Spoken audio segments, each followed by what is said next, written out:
Welcome back to Infidelity Tales Lab. We're incredibly grateful for your support. Before we begin today's tale, tell us, which city or country are you joining us from? We love connecting with our global audience. Now, let's dive into today's story. Chapter 1. The Long Road Home. Vance Mercer gripped the steering wheel tighter as his truck pushed through the worsening blizzard. The weatherman had called it the worst storm in 30 years, but nothing was going to stop him from getting home tonight. Not when it was Diana's birthday. Snowflakes danced in his headlights, hypnotic and disorienting. 9 hours on the road already, with visibility dropping by the minute. Any sane person would have pulled over at a motel hours ago. But Vance wasn't known for giving up. It was what had made him one of the most sought-after residential architects in the Northwest. His relentless determination. Almost there, he muttered, checking the carefully boxed red velvet cake on the passenger seat. Diana's favorite. The cake shop had stayed open late just for him, the owner recognizing the desperation in his voice when he called ahead. His phone buzzed with a text from Laurel, Diana's sister. "Where are you? Diana thinks you forgot her birthday." Vance smiled to himself. He hadn't forgotten a single one in their 11 years together. 8 years married, and he still remembered how Diana's eyes had lit up when he proposed on her birthday at Mount Rainier. The truth was, he'd been planning this surprise for weeks. The McAllister project in Portland had consumed him for the past 3 months, designing a multi-million-dollar lakefront property that would be featured in Architectural Digest. Diana had understood when he said he'd likely miss her birthday. She always understood his dedication to his craft, even when it took him away from home. What Diana didn't know was that Vance had pushed his team to finish ahead of schedule, working 18-hour days just so he could be home for her special day. Another text from Laurel. "She's had a few glasses of wine. Seems upset. You really should have called." "It's a surprise," he whispered, the excitement building as he turned onto their street. The Tudor-style home he designed for them 5 years ago came into view through the curtain of snow, warm lights glowing in the kitchen windows. Vance parked a few houses down, not wanting Diana to hear his truck. He grabbed the cake box and a small wrapped jewelry box from the glove compartment. Inside was a platinum pendant he'd designed himself, a stylized compass with their initials and wedding date engraved on the back. No matter how far apart they would always find their way back to each other. As he trudged through knee-deep snow, Vance's mind wandered to their last conversation. Diana had seemed distant lately. He attributed it to the stress of her new position as head of donor relations at the Palmer Children's Foundation. The promotion had come with longer hours and more responsibility. They were both building their dreams, sometimes at the cost of time together. Vance brushed the snow from his coat and hair before quietly opening the side door that led to the kitchen. He could hear Diana and Laurel's voices before he saw them. They were sitting at the kitchen island, wine glasses in hand, backs to him. "He didn't even call," Diana was saying, her words slightly slurred. 9 years of birthdays, and this is the first one he's completely forgotten. "Men," Laurel replied, pouring more wine into Diana's glass. "Always putting work first. Remember, Dad?" Vance was about to announce his presence when Diana's next words froze him in place. "God, I hope he crashes. I could use the insurance." The cake box nearly slipped from his fingers. Laurel laughed, clinking her glass against Diana's. Or at least a few months of silence. They both erupted in laughter, and Vance felt each sound like a physical blow. His throat closed, his chest constricting as though the air had been sucked from the room. With mechanical movements, he placed the cake box on the counter by the door. The women, engrossed in their conversation, didn't notice him or the snow melting in puddles at his feet. Vance slipped back out the way he came, the pendant box heavy in his pocket. Chapter 2. The Bitter Taste of Truth. Vance sat in his truck for nearly an hour, the engine off, watching snowflakes accumulate on the windshield until they blotted out the world. His mind replayed Diana's words on an endless loop, searching for some alternative meaning, some context that would make them less devastating.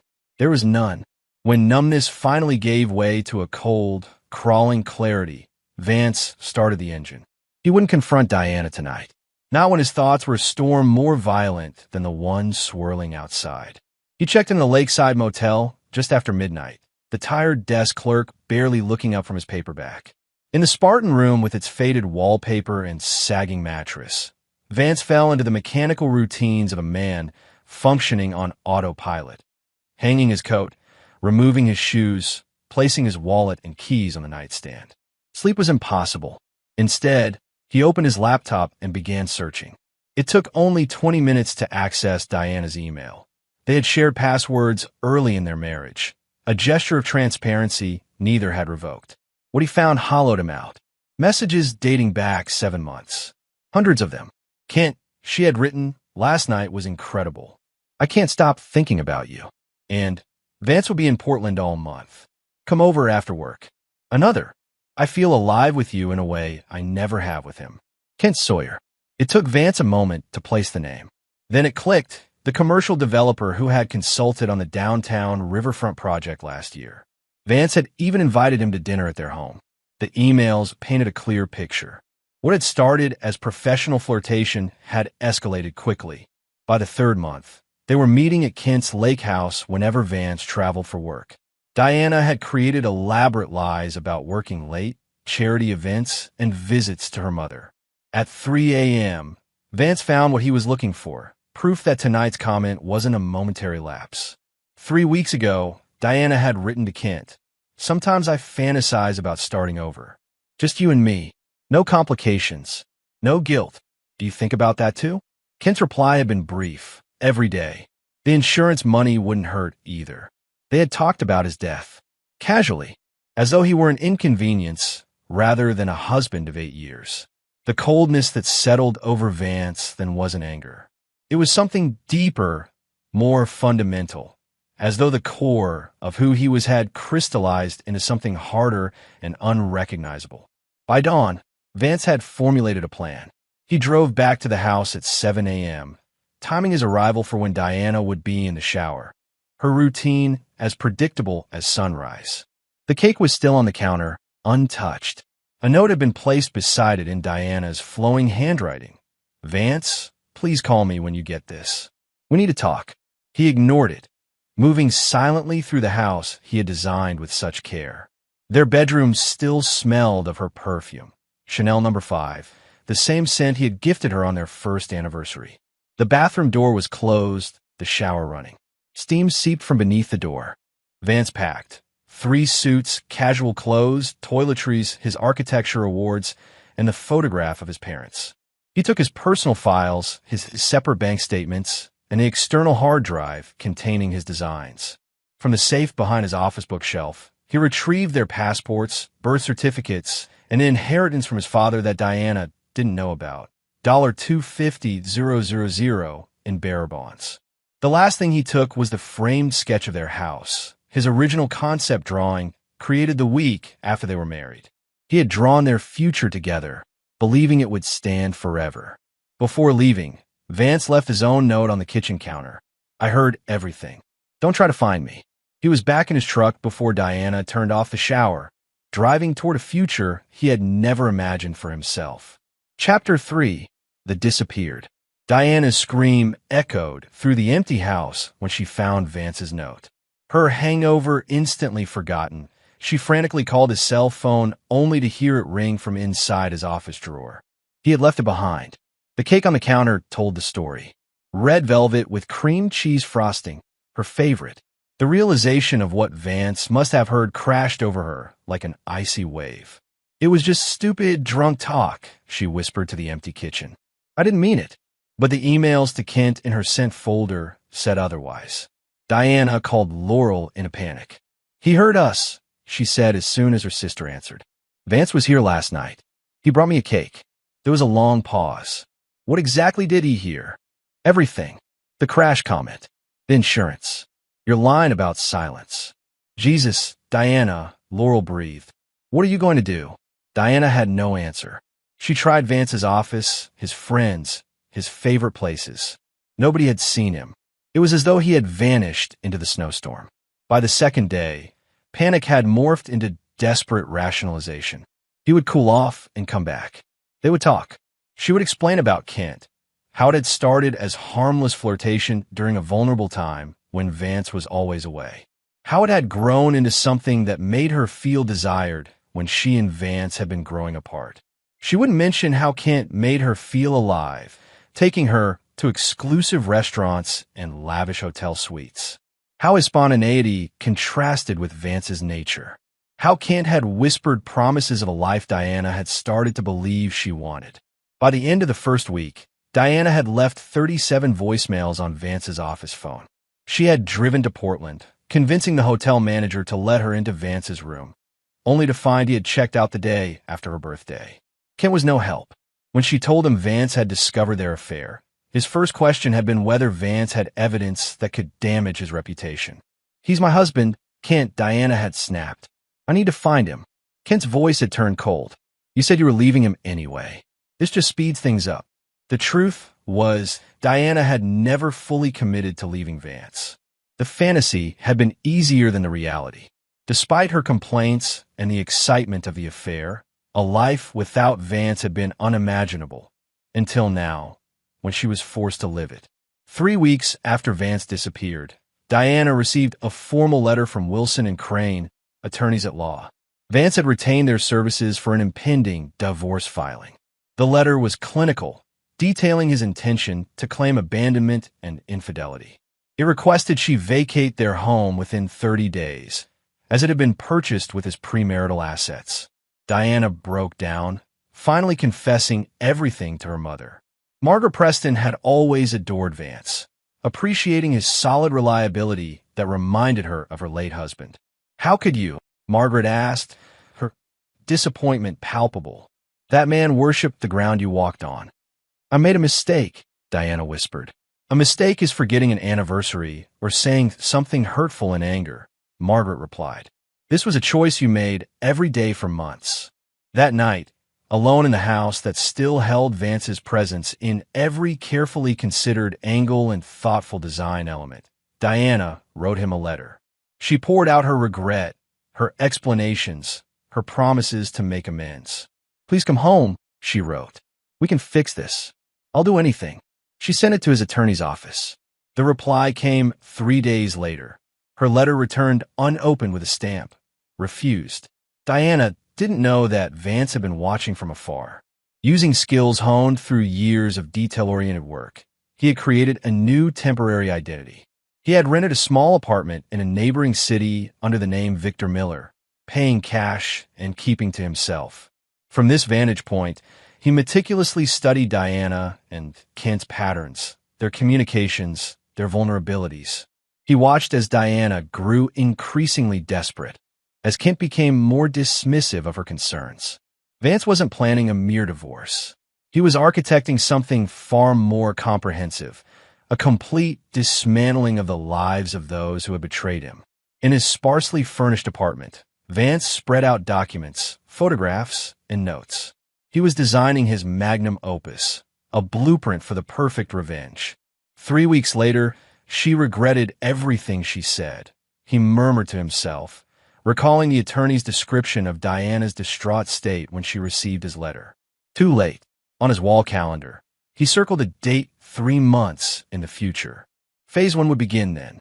Until that day, he would remain a ghost, watching, planning, and preparing for what would be the coldest winter Diana and Kent had ever experienced. Chapter 4.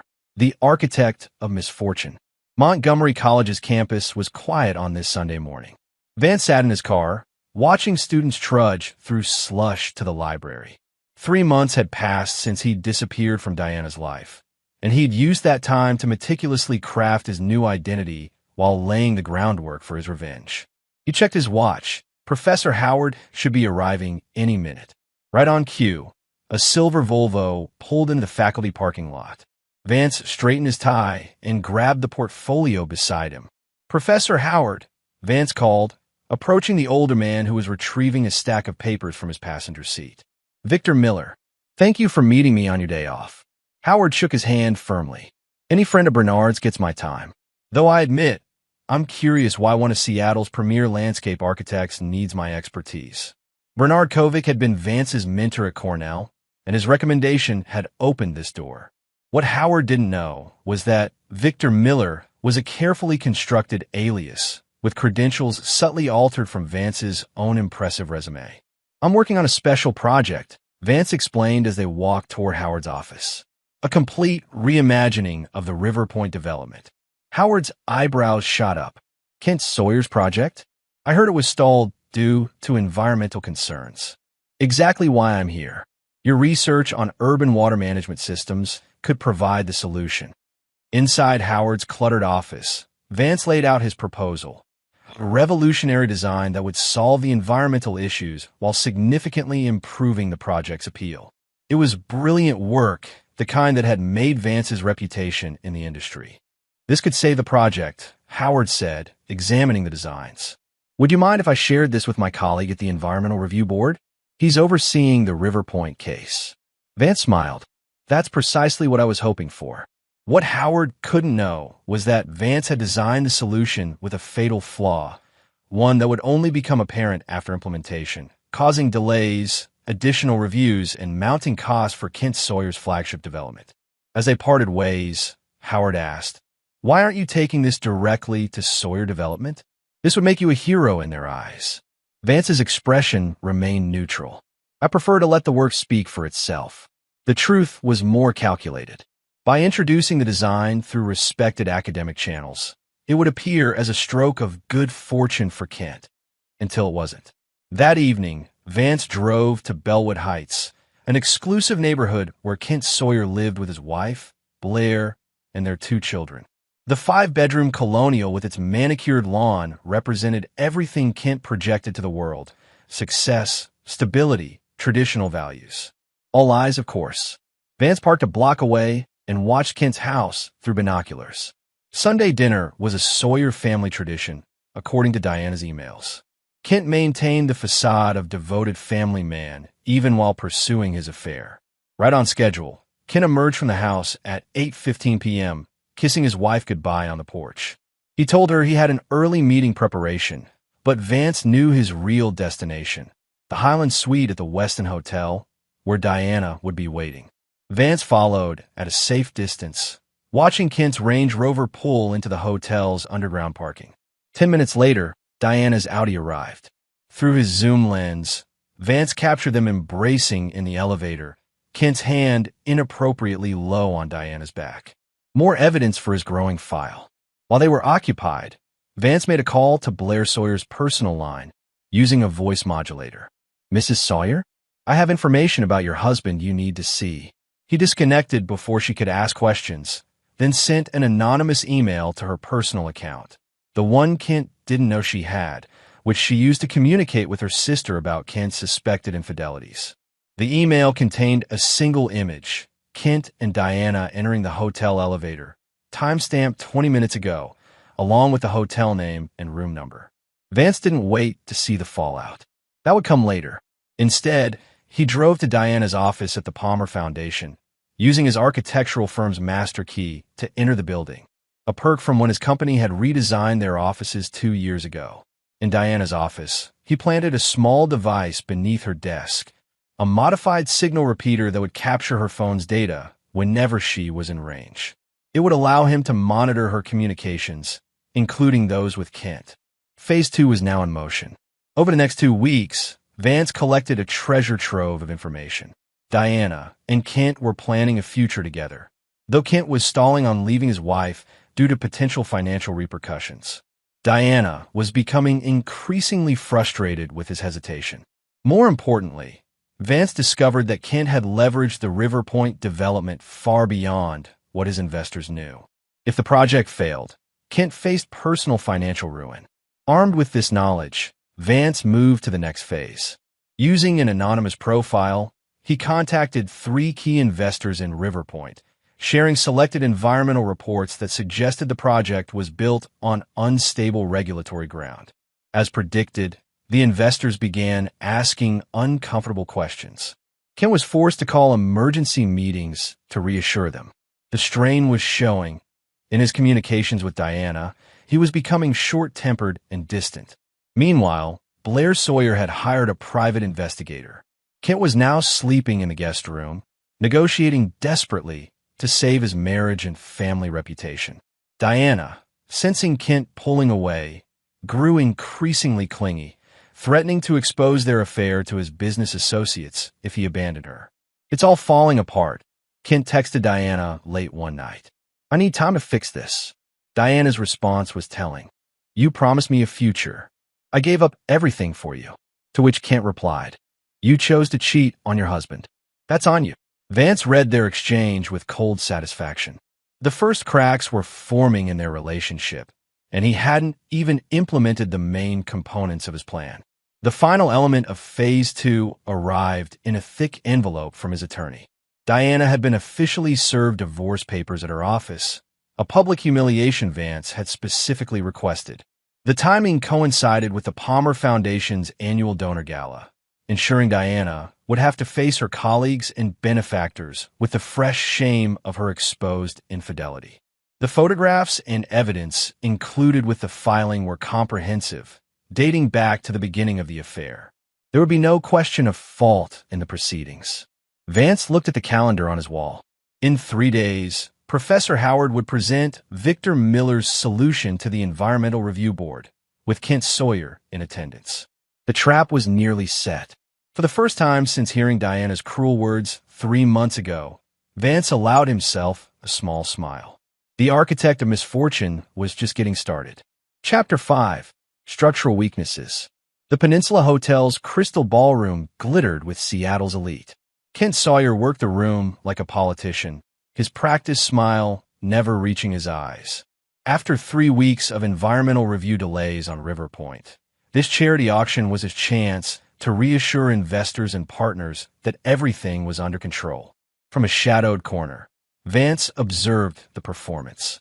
In the months since he'd begun his plan, he had altered his appearance, growing a neatly trimmed beard, darkening his hair, and wearing contacts instead of his distinctive square-framed glasses. No one from his former life would recognize Bennett Walsh, the name on his auction paddle. "Mr. Walsh, I don't believe we've met." A silver-haired man extended his hand. "Theodore Blackwell, West Coast Development." Vance shook his hand firmly.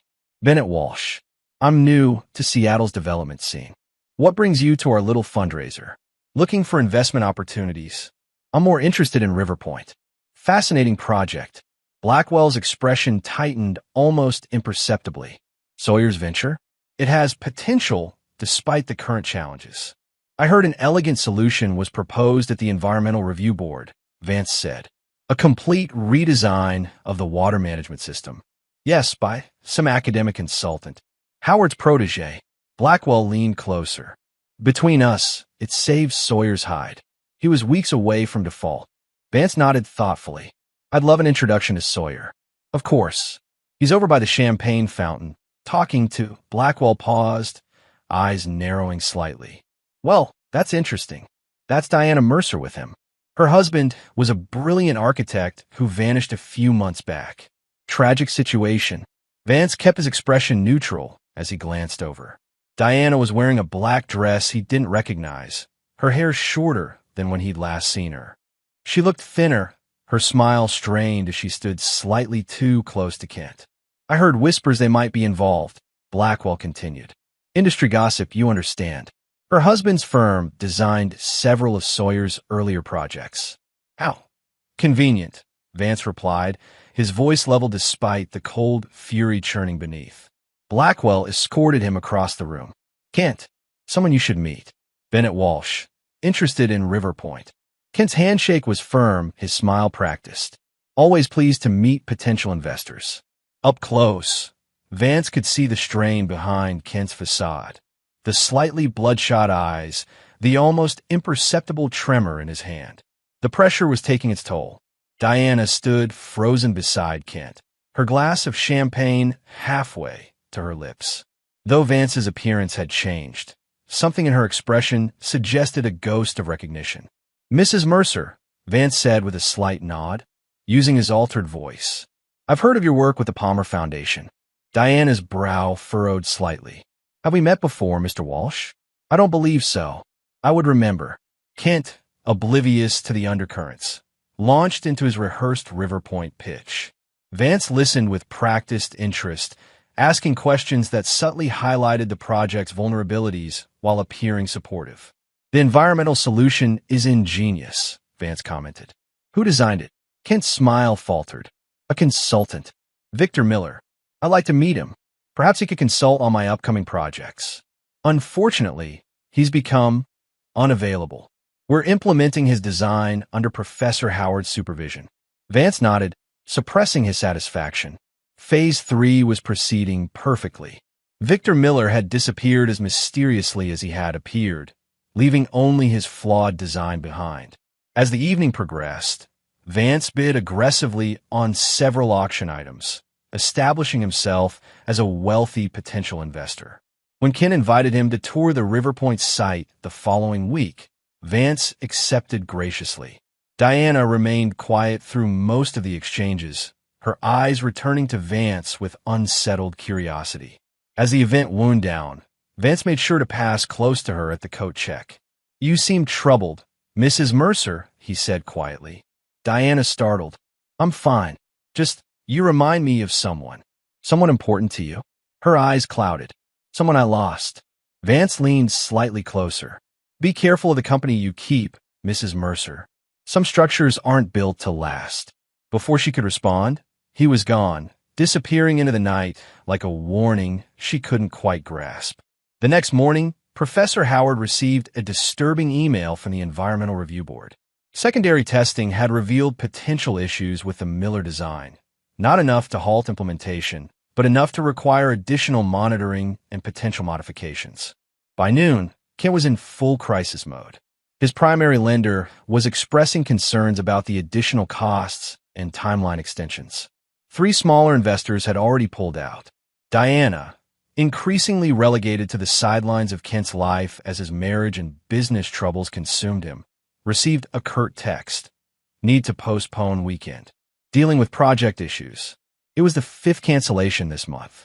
Their affair, once passionate, had devolved into hurried meetings and tense conversations about Kent's mounting problems. The future he had promised seemed increasingly unlikely. Diana poured herself a glass of wine, staring out at the garden Vance had designed for her 35th birthday. Japanese maples and carefully placed stones creating a sanctuary she no longer deserved. Her phone rang. The divorce attorney Vance had hired. Mrs. Mercer, I'm calling to confirm you've reviewed the settlement offer. Diana swallowed hard. It's generous. More than fair, considering. Mr. Mercer has agreed to leave the house to you, with certain stipulations. He requests your answer by Friday. After ending the call, Diana sat in the growing darkness. Vance's settlement offer had surprised everyone. The house, a fair financial package, no drawn-out court battle. Her own attorney had called it suspiciously generous. What Diana couldn't understand was why. After discovering her betrayal, after her cruel words, why would Vance be generous at all, unless he had something else planned? The thought sent a chill through her that had nothing to do with the evening air. She remembered the strange man at the auction, Bennett Walsh, and his unsettling familiarity. Diana pulled out her laptop and searched for Bennett Walsh. Nothing significant appeared. On impulse, she tried Victor Miller, the mysterious consultant who had supposedly saved River Point. Again, nothing substantial. A terrible suspicion began to form. She searched for recent images of Vance Mercer, finding only those from before his disappearance. Would a beard and darker hair be enough of a disguise? Could it possibly be? Her phone rang again. Kent. We need to talk, he said without preamble. Something's wrong with the Miller design. It looked perfect, but now there are issues appearing with every new test. It's almost as if what? Diana asked, her suspicion growing stronger. As if it was designed to fail gradually. To look perfect at first, then develop compounding problems. Diana's hand trembled as she set down her wine glass. Kent, this Victor Miller. Did you ever meet him in person? Only his representative. Why? What about Bennett Walsh? The investor from the auction? What about him? He toured River Point yesterday. Asked a lot of technical questions. Diana closed her eyes, pieces falling into place. I think we need to consider the possibility that Vance isn't as gone as we thought. There was a long silence on the line. That's not possible. Your husband was an architect, not some criminal mastermind. He was the most methodical, detail-oriented person I've ever known. Diana countered. And I hurt him deeply. Another pause. Even if you're right, which is paranoid, what could he possibly hope to accomplish? Diana looked around at the house Vance had designed for their future together. Remembering his words from years ago, architecture isn't just about creating beautiful spaces. It's about understanding how people live, what they need, and sometimes, what will make them fall. I think, she said slowly, he's designed our downfall. Chapter 6. Point of No Return. The River Point sales office buzzed with anxious energy. Kent paced behind his mahogany desk, phone pressed to his ear, voice low and urgent. We need those additional tests expedited, he insisted. The lender's getting nervous. Across from him, Diana sat rigidly in a visitor's chair, her attention fixed on the architectural model of River Point that dominated the center of the room. What had once represented Kent's crowning achievement now seemed to mock him, a miniature version of his collapsing ambitions. As Kent ended his call, the door opened and Blair Sawyer strode in, her Louboutins clicking aggressively on the hardwood floor. She stopped abruptly at the sight of Diana. Well, Blair said, her voice arctic. I assumed I'd find you here. Kent's face drained of color. Blair, this isn't. Spare me, she interrupted, placing a manila envelope on his desk. Divorce papers. My lawyer says I'm entitled to half of everything, including whatever's left of River Point after your mismanagement. Diana stood to leave. I should go. Stay, Blair commanded. You deserve to hear this too. She turned back to Kent. Did you really think I wouldn't find out? The private investigator had you followed for weeks. Hotel receipts, photographs, text messages, everything. Kent loosened his tie. We can discuss this at home. There is no more home for you, Blair replied. The lots have been changed. Your things are in storage. She glanced at Diana. I assume your marital bed is available, since you've been so generous with it. Diana flinched as though struck. I never meant. What exactly did you think would happen? Blair demanded. That he'd leave his family? His children? For what? A midlife crisis with a woman who betrayed her own husband. Kent stepped between them. That's enough, Blair. No, it's not nearly enough. Blair's composure cracked slightly. 11 years of marriage, Kent. I supported you when you had nothing but ambition and charm. I believed in you when no one else would invest in your first development. She grabbed the River Point model, lifting it above her head. Blair, don't. Kent lunged forward. The model crashed to the floor, breaking into pieces, a symbolic destruction that made Diana step back in horror. Perfect metaphor, isn't it? Blair said quietly, suddenly calm. Everything you build eventually falls apart. After Blair left, Kent collapsed into his chair, head in his hands. Diana stood among the ruins of the model, uncertain what to say. Move in with me, she finally offered, until this blows over. Kent looked up, his expression shifting from despair to derision. Move in with you? To the house your architect husband designed? While my company implodes and my wife takes half of everything. He laughed bitterly. What kind of future do you imagine we have now, Diana? You said we would be together. You promised. I promised a lot of things, Ken interrupted. To a lot of people. Promises get broken. The truth of his character revealed itself in that moment, stripped of charm and pretense. Diana saw him clearly for the first time, not the exciting alternative to her stable marriage, but a man who discarded commitments when they became inconvenient. So that's it, she asked. After everything I've sacrificed, Kent's phone rang. He checked the screen. It's the bank. I have to take this. He looked at Diana expectantly. We'll talk later. Dismissed, Diana gathered her purse and walked out, the shattered model crunching beneath her feet, a sound that would haunt her dreams. Outside, rain fell in typical Seattle fashion, a persistent, melancholy drizzle. Diana sat in her car, unable to start the engine, overwhelmed by the wreckage of her life. Her affair was disintegrating, her divorce proceeding, her reputation in tatters. Her phone chimed with a text from an unknown number. The foundation always reveals its flaws under pressure. Diana froze, reading the message again. The phrasing, clinical, architectural, reminded her immediately of Vance. She typed back, "Who is this?" No response came. With trembling fingers, she called Laurel. "I think Vance is back," she said when her sister answered. "I think he's been orchestrating everything. River Point's problems, Kent's marriage falling apart, all of it." Laurel sighed. "Diana, you need to stop this. Vance is gone. He's moved on. Not everything is about you. You don't understand. There was a man at the auction who seemed familiar. And Kent's project is failing because of design flaws in a system created by someone no one has actually met." "Listen to yourself," Laurel said gently. "You're suggesting Vance created multiple false identities and engineered the failure of a multi-million-dollar development. Why? For revenge? That's not the Vance we knew." "That's just it," Diana whispered. "We didn't really know him. Not what he's capable of when hurt badly enough." After ending the call, Diana drove home in a daze. The house, their house, felt emptier than ever. She wandered from room to room, seeing Vance's influence in every carefully considered detail. The southern exposure in the kitchen that captured morning light. The reading nook in the living room, perfectly positioned to catch afternoon sun. The master bathroom with heated floors because she always complained about cold tiles. He had designed it all for her comfort, for their life together. In his office, untouched since his departure, Diana sat at his drawing table and opened the bottom drawer. Inside was a leather-bound journal she had given him for Christmas years ago. Unlike his digital work files, this was where Vance sketched his initial concepts, his most personal creative expressions.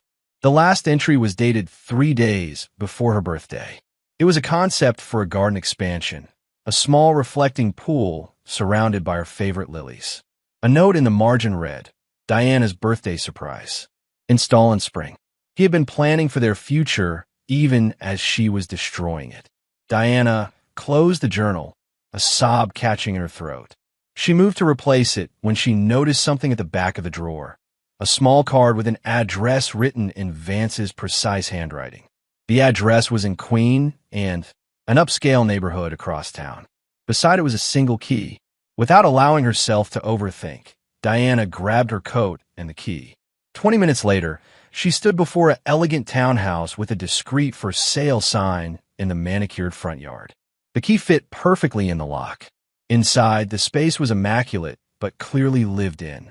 Minimal furniture, architectural journals on the coffee table, a half-empty bottle of Vance's preferred scotch on the kitchen counter. On the dining table lay a single photograph, their wedding day, the frame cracked down the middle. "I wondered when you'd find this place." Diana whirled around. Vance stood in the doorway to what appeared to be a home office, his appearance altered, but his presence unmistakable. "It is you," she whispered. "Bennett Walsh. Victor Miller." Vance's smile didn't reach his eyes. "Among others. Why? Why go to all this trouble? Do you remember what you said that night?" Vance asked, his voice eerily calm. "About hoping I would crash? About the insurance money?" Diana stepped toward him. "It was stupid drunk talk. I didn't mean—" "You meant every word," Vance interrupted. "I read all your emails to Kent. The ones where you discussed your future together. The ones where you mocked our marriage." Tears filled Diana's eyes. "I made a terrible mistake. But this, what you've been doing, it's calculated destruction." "No," Vance corrected. "It's architectural precision. I'm simply exposing structural weaknesses that already existed." Kent's project was financially overextended. His marriage was built on deception. Your affair was founded on fantasy. And us? Diana asked. Was our marriage just another flawed structure?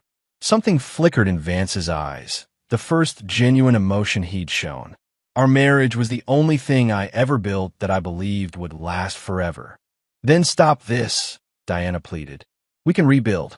Start over." Vance shook his head. "Some things, once broken, can't be repaired. They can only be demolished to make way for something new." He walked to a desk and picked up a folder. "The final divorce papers. I've agreed to your attorney's last requests. It's a fair settlement." Diana didn't take the folder. "I don't want a settlement. I want my husband back. That man died the night he heard his wife wish for his death." Vance placed the folder on the table between them. "This is the point of no return, Diana. Sign, and we both move forward separately. Refuse, and I continue dismantling everything Kent Sawyer has built, with you as collateral damage." Is that a threat? It's a blueprint, Vance replied. One I've been following meticulously. Diana sank into a chair, the reality of her situation crashing down. You've become someone I don't recognize. So did you, Vance said quietly. The difference is I know exactly who I am now. He walked to the door, pausing with his hand on the knob. You have until tomorrow to sign. After that, the settlement offer expires, and things get considerably less generous. After he left, Diana sat alone in the gathering darkness, the unsigned divorce papers before her like a crossroads. Outside, rain continued to fall on a city that suddenly felt foreign and hostile. The key to the townhouse lay heavy in her palm, the last connection to the man she had loved and lost through her own actions. But not lost completely, she realized. He had left the key where she would eventually find it. He had allowed her to discover his temporary sanctuary. Perhaps, somewhere beneath the coldness and calculation, a small ember of their connection remained. Diana pulled out her phone and dialed Kent's number, her decision crystallizing with each ring. Kent, she said when he answered. We need to talk about Vance Mercer. Chapter 7. Controlled Demolition. The law offices of Wilson and Crane occupied the 32nd floor of Seattle's Columbia Center, offering sweeping views of Puget Sound. Diana sat rigidly in the conference room, flanked by her attorney, Patricia Winters, while across the polished mahogany table, Harold Wilson represented Vance's interests. Vance himself was conspicuously absent. My client has authorized me to present this final settlement offer, Wilson stated, sliding a document across the table. As you can see, it's incredibly generous given the circumstances. Patricia reviewed the terms, eyebrows rising slightly. The house remains with Mrs. Mercer, along with a significant cash settlement. Mr. Mercer retains his business interests and intellectual property rights. She glanced at Diana. These terms are more than fair. Diana stared at the signature line. And if I sign, this ends? Everything. Wilson's expression revealed nothing. The divorce will be finalized within 30 days. That's not what I meant, Diana said, meeting his gaze. Does Vance stop his campaign against Kent Sawyer? A flicker of surprise crossed Wilson's face before his professional mask returned. I'm not aware of any such campaign. Mr. Mercer has been focused solely on his architectural practice. Diana laughed bitterly. Under which name? Vance Mercer? Victor Miller? Bennett Walsh? How many identities has he created while systematically destroying River Point development? Patricia placed a warning hand on Diana's arm. My client is understandably emotional. Perhaps we could have a moment alone. Wilson nodded, gathering his papers. Of course. I'll give you 10 minutes to discuss. But I should note that this offer expires today. After he left, Patricia turned to Diana. What are you doing? This settlement is extraordinarily generous. Most clients in your position would sign immediately. It's too generous, Diana insisted. Vance is using it to distract me while he completes whatever he's planning for Kent. Diana, Patricia said gently, I've handled hundreds of divorces. Sometimes, despite painful circumstances, one party simply wants a clean break without prolonged conflict. You don't know Vance, Diana replied. He designs with purpose. Every element serves the overall vision. Patricia sighed.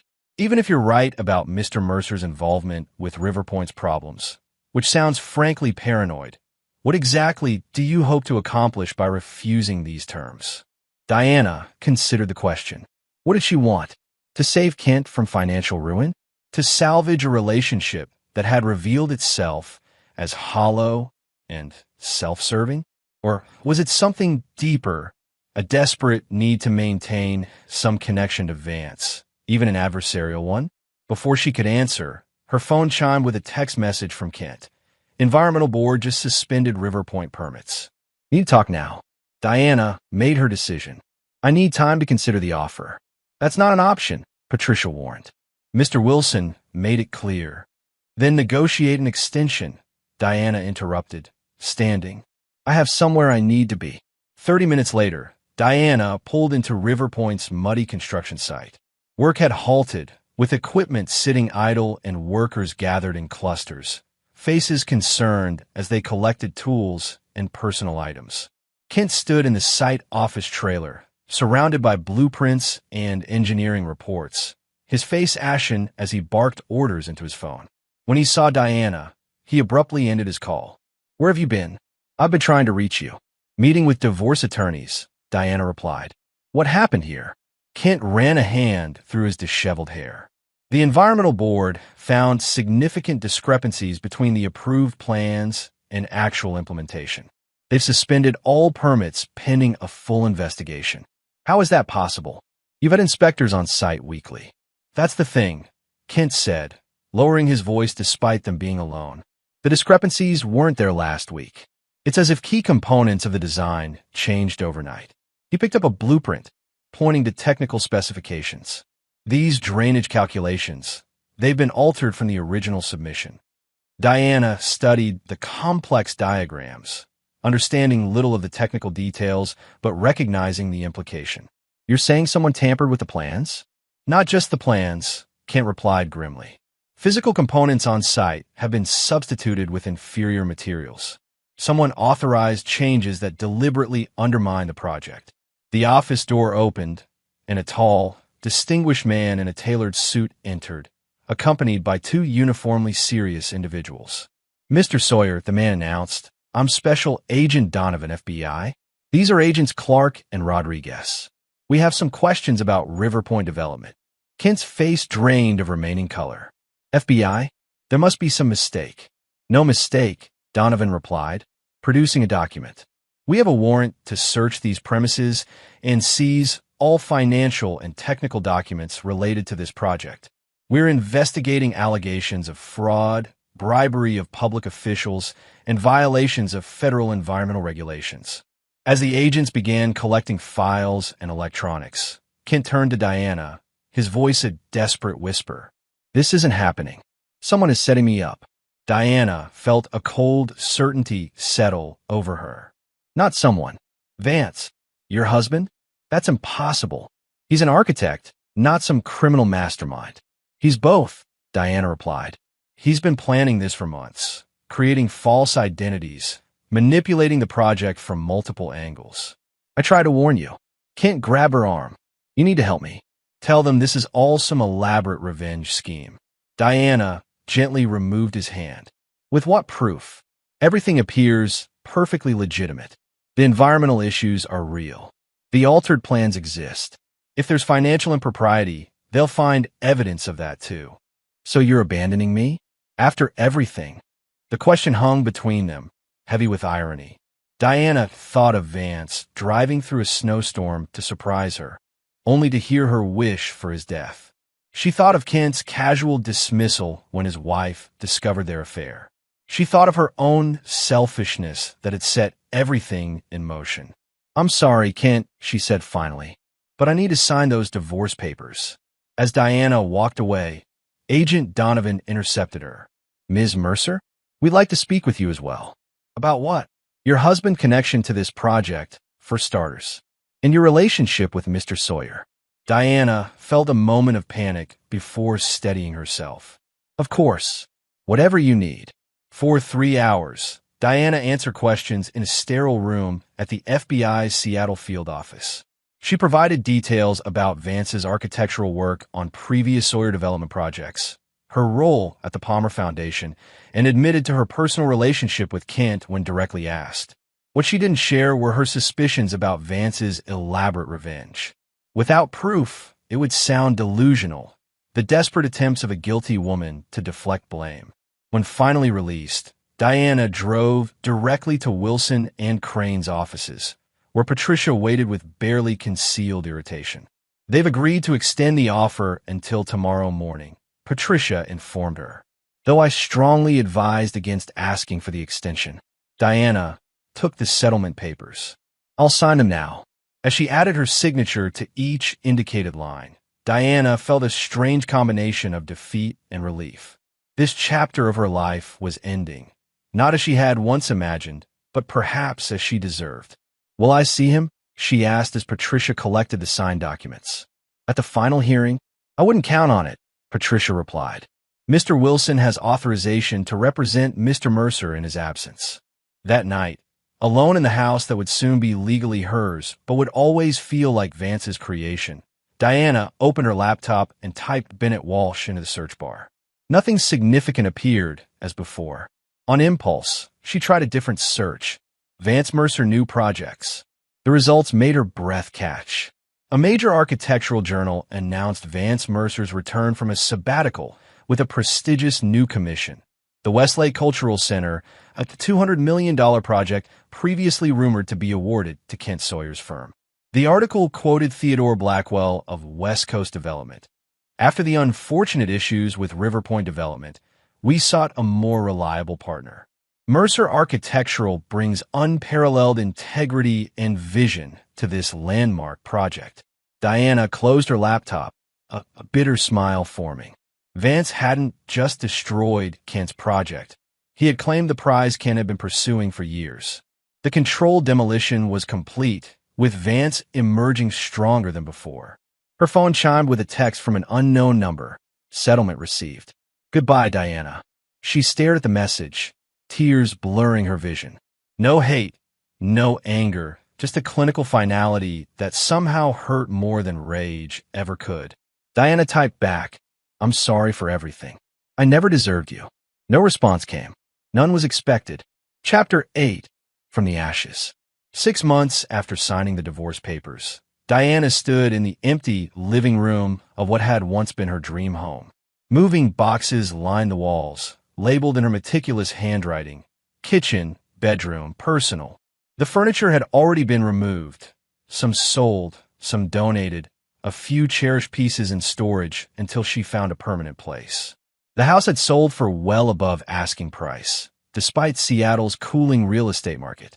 The irony wasn't lost on Diana. Vance's architectural reputation added significant value to the property he had designed for their life together. Her phone rang. Laurel, how's the packing going? Her sister asked. Almost done, Diana replied, her voice echoing in the empty space. The movers come tomorrow for the boxes. Are you sure about this move? Bend is beautiful, but it's so far from everyone you know. Diana gazed out the window at the garden, now in the care of strangers. That's part of the appeal. I need a fresh start, away from the whispers and sympathetic looks. The past 6 months had been a study in public humiliation. Kent Sawyer's indictment on multiple federal charges had made headlines across the Pacific Northwest. Diana's connection to him, both professional and personal, had become public knowledge, forcing her resignation from the Palmer Foundation despite her cooperation with investigators. Laurel sighed. I still think you could rebuild here. People forget scandals eventually. I don't want to rebuild here, Diana said firmly. Too many ghosts. After ending the call, Diana wandered through the empty rooms, memories emerging like photographs in developing solution. Vance carrying her across the threshold after they moved in. Holiday gatherings with friends. Quiet Sunday mornings with coffee and crosswords. In the master bedroom, she opened the closet one last time, ensuring nothing had been overlooked. On the top shelf, her hand brushed against something solid, a book. Pulling it down, she realized it was a leather-bound journal she had never seen before. The first page bore Vance's distinctive handwriting, personal projects and concepts, not for client review. Diana hesitated, feeling like an intruder despite technically still owning the house. Curiosity overcame her reluctance. She sat on the floor, back against the wall, and began to read. The journal contained conceptual sketches and notes for projects Vance had dreamed of but never pursued. A sustainable mountain retreat, an urban vertical garden, a children's hospital with spaces designed to reduce anxiety and promote healing. In the middle of the journal, Diana found something unexpected, detailed plans for renovating their home to accommodate children. A nursery with perfect southern exposure. A playroom that could later convert to a study space for teenagers. Safety features seamlessly integrated into the aesthetic design. Dated 3 years ago, when they had been trying to conceive. Diana traced the pencil lines with trembling fingers. They had stopped fertility treatments 2 years ago, the disappointment and hormonal roller coaster straining their relationship. She had assumed Vance had moved on from the idea of children, focusing instead on his growing firm. These plans proved otherwise. He had kept hoping, kept designing for the family they might have had. Tears fell onto the pages as Diana continued reading. The final entry was dated 1 week before her fateful birthday. It wasn't an architectural design, but a list. 1. Complete Portland project early 2. Surprise Diana for birthday 3. Propose second honeymoon, Italy in spring 4. Revisit family planning discussion, adoption 5. Prioritize us above everything else. He had been planning to save their marriage while she was actively destroying it.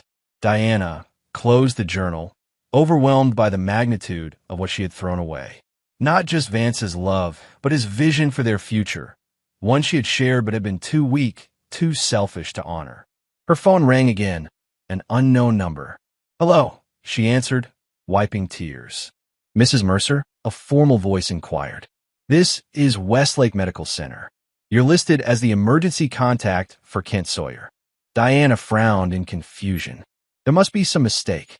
We haven't spoken in months. Mr. Sawyer was admitted 2 hours ago, following an incident at the Federal Detention Center. He specifically requested we contact you." "What kind of incident?" A pause. "I'm not at liberty to share details over the phone. Mr. Sawyer is conscious and asking to see you." Diana's first instinct was to refuse. Kent had shown his true character when their affair was exposed: selfish, calculating, willing to sacrifice others to protect himself. His recent letters from detention, alternating between self-pity and thinly veiled accusations that she had somehow betrayed him, had gone unanswered. Yet something compelled her to agree. Perhaps a need for closure before leaving Seattle permanently. Or maybe simple human compassion for someone who, despite everything, had once meant something to her. "I'll be there within the hour," she said finally. Westlake Medical Center security was enhanced due to Kent's status as a federal prisoner. Diana was escorted through multiple checkpoints, her ID verified 3 times before being allowed into the secure wing. Kent lay handcuffed to the hospital bed, a bandage wrapped around his throat, his normally tan complexion ashen. A uniformed officer stood at attention by the door. 10 minutes, the officer stated flatly. As Diana approached the bed, Kent's eyes fluttered open. He attempted to speak, but winced in pain. "Don't try to talk," Diana said. "The nurse told me about your throat." Kent reached for a notepad on the side table, scribbling with difficulty before turning it toward her. "He found me." "Who found you?" Kent wrote again. "Your husband. He was there." Diana's blood ran cold. "Vance?" "At the detention center." Kent nodded weakly, writing, "Architectural consult for new wing." "Saw me in yard." Smiled. "And then what?" Diana asked, though she was beginning to understand. "That night, 2 inmates. Shanks. Said I was dead man." Diana stepped back from the bed. "Are you suggesting Vance somehow orchestrated an attack on you in federal prison?" Kent's eyes hardened as he wrote, "Not suggestion. Fact. Guard stopped it. Next time maybe not." "This is absurd," Diana said, gathering her purse. "Vance is an architect, not some prison gang leader. You've made powerful enemies all on your own, Kent." As she turned to leave, Kent scrawled one final message, tapping the notepad urgently until she looked. "He's not finished with either of us." Outside the hospital, Diana sat in her car, hands shaking too badly to insert the key into the ignition. Kent's accusation seemed paranoid, delusional, the desperate attempt of a fallen man to blame others for his circumstances. Yet hadn't she harbored similar suspicions?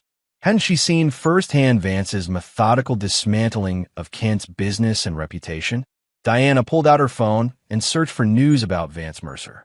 The results showed a man ascending to new professional heights. The Westlake Cultural Center project progressing ahead of schedule, a profile in Architectural Digest, a guest lectureship at Cornell.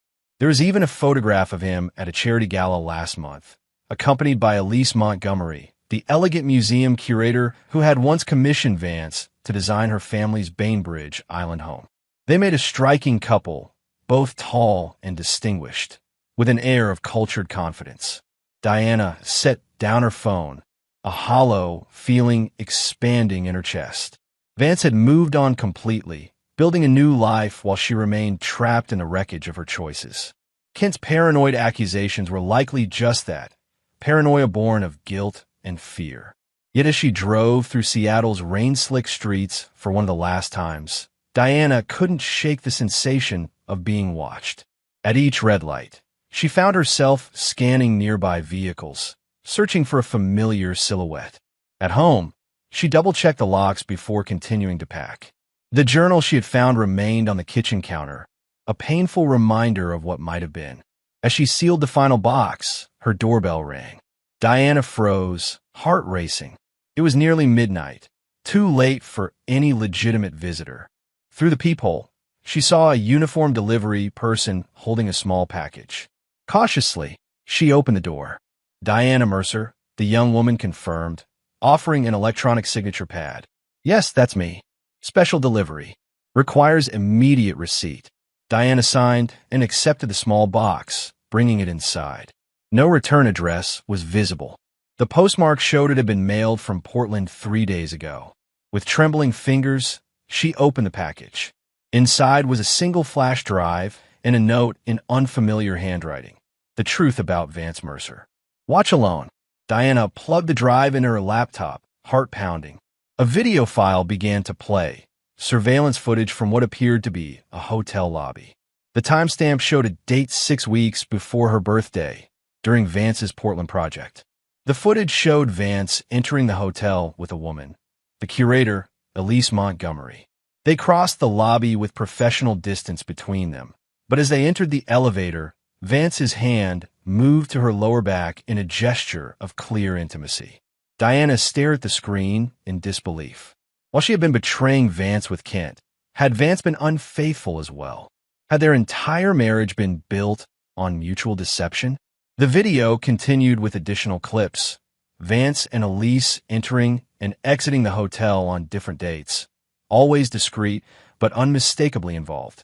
A text document opened automatically when the video ended. He's not who you thought he was. Neither is she.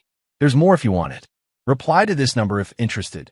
503-555-0187. Diana closed her laptop, mind racing. If this was true, everything changed. Her guilt, Vance's moral high ground, the entire narrative of their divorce, all undermined by his own hypocrisy. But who had sent this? Kent remained the obvious suspect, but he was under constant surveillance in federal detention. Who else would benefit from reopening these wounds when she was finally preparing to move forward? Diana reached for her phone, intending to text the mysterious number, then hesitated. What would it accomplish? More pain? More recrimination? Or was it a trap? Another element of an elaborate game she didn't fully understand? After long consideration, Diana deleted the message. Whatever the truth about Vance and Elise, dragging it into the light wouldn't heal her. The past was a closed room she needed to walk away from, not furnish with new grievances.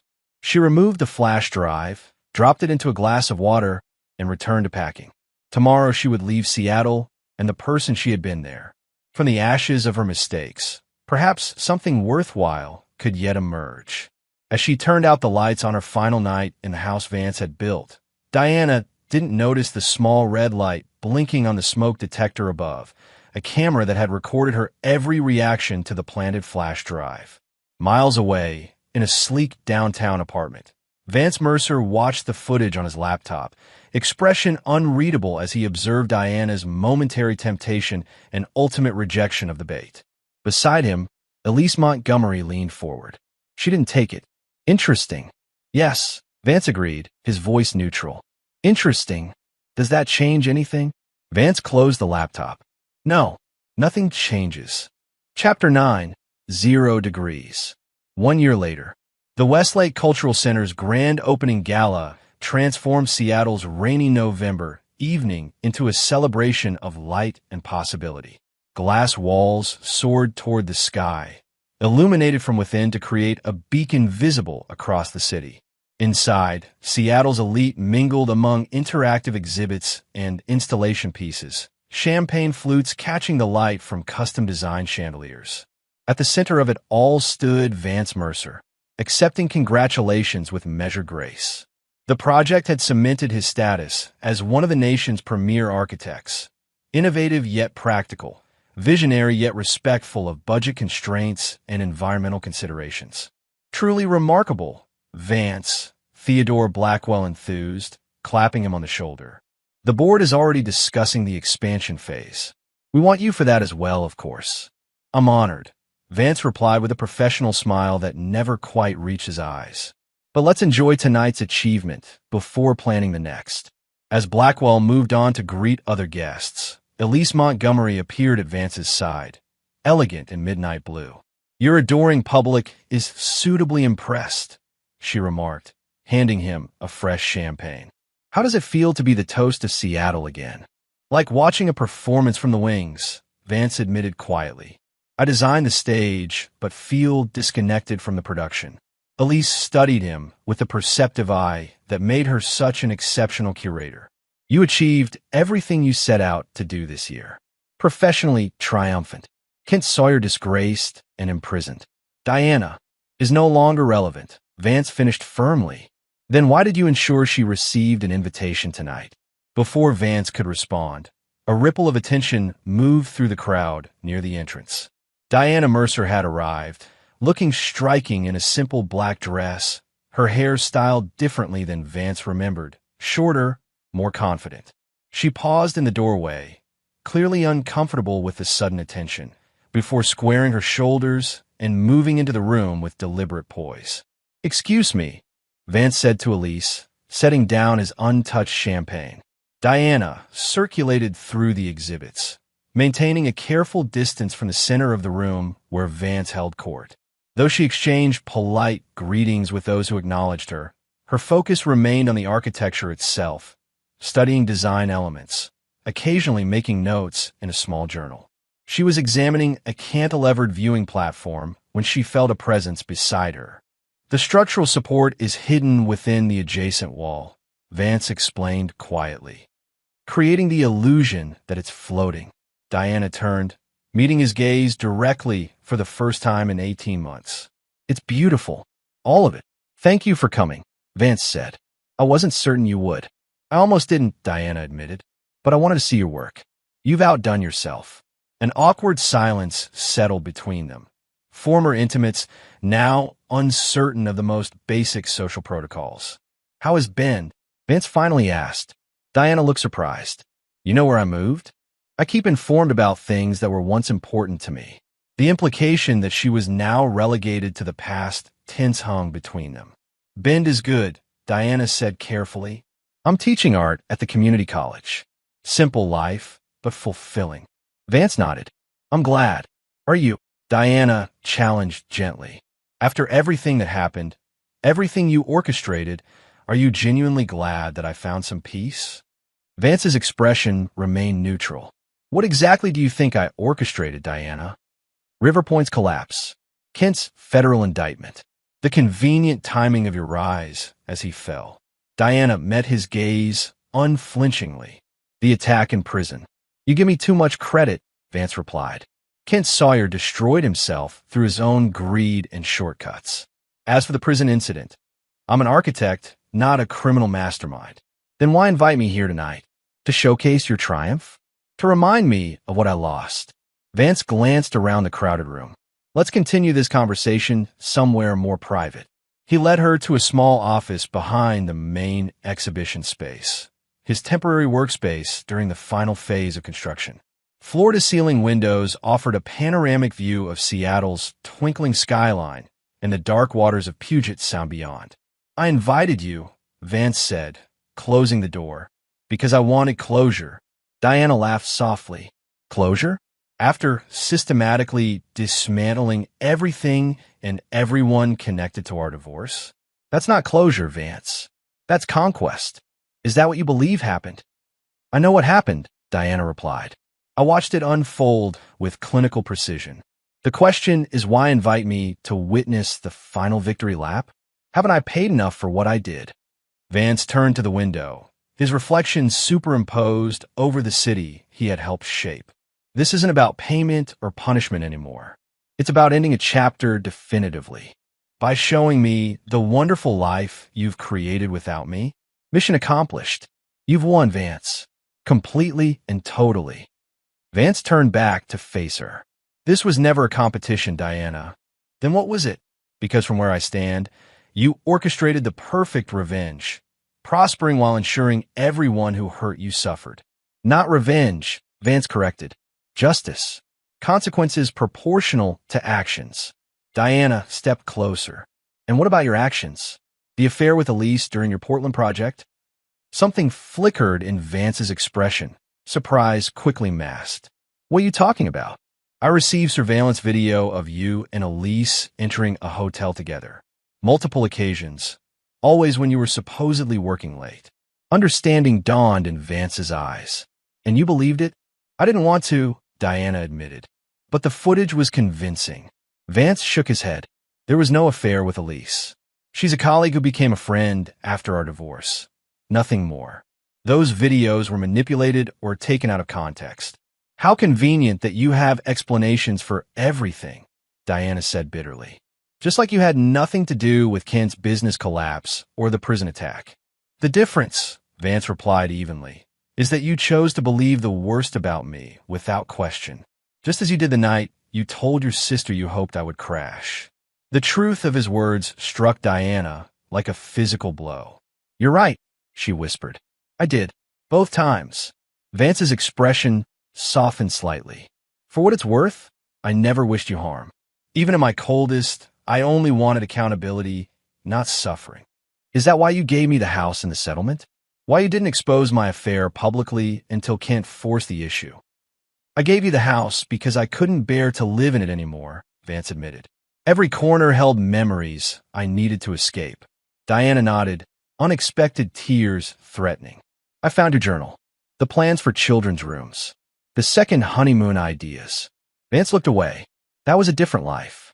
A different man. A better man than the one who spent a year executing the perfect revenge plan. Perhaps, Vance acknowledged. But that better man died in a snowstorm, listening to his wife wish for his death. The finality in his voice made Diana shiver. She reached into her purse and removed a small wrapped package. I brought you something. A belated housewarming gift for whatever home you've created now. Vance accepted it cautiously. Inside was a small crystal snowflake, exquisitely crafted to catch and refract light. To remember the coldest winter, Diana explained softly. Not as a reminder of pain, but as acknowledgement that we both survived it. Vance held the snowflake to the light, watching rainbow prisms dance across the walls. Thank you, he said simply. I should go, Diana said. I have an early flight back to Oregon tomorrow. Vance walked her to the door. Diana, he said as she stepped into the hallway. I hope you find happiness in your new life. I mean that sincerely. Diana studied his face one last time. The strong features she had once known better than her own, now arranged in an expression she couldn't fully decipher. Goodbye, Vance. As she walked away, Vance returned to the window, the crystal snowflake cool against his palm. Below, Seattle continued its rain-washed evening, oblivious to the small drama that had just concluded 32 stories above. His phone buzzed with a text from Elise. Everything okay? Vance typed back, yes. Final chapter closed. Another text appeared from his attorney, Harold Wilson. Kent Sawyer's appeal denied. Serving full 12-year sentence. Thought you want to know. Vance slipped the phone back into his pocket without replying. Outside, Diana emerged from the building, turning her face up to the gentle rain for a moment before hailing a taxi. There had been a time when Vance would have run after her, protected her from even the slightest discomfort. That man was indeed gone, replaced by someone harder, more pragmatic, someone who had learned that love was not always enough, that betrayal sometimes severed connections that could never be repaired. Vance placed the crystal snowflake on his desk, watching as the security lights illuminated Diana's taxi disappearing into the night. He felt neither triumph nor regret, neither hatred nor love, only the 0-degree clarity of a man who had walked through the coldest winter and emerged permanently changed. Goodbye, Diana, he whispered to the empty room. In the morning, he would begin designing his next project, a private residence on a cliff overlooking the Pacific, with walls of glass to welcome light from all directions and foundations deep enough to withstand any storm. A home for one. And there you have it,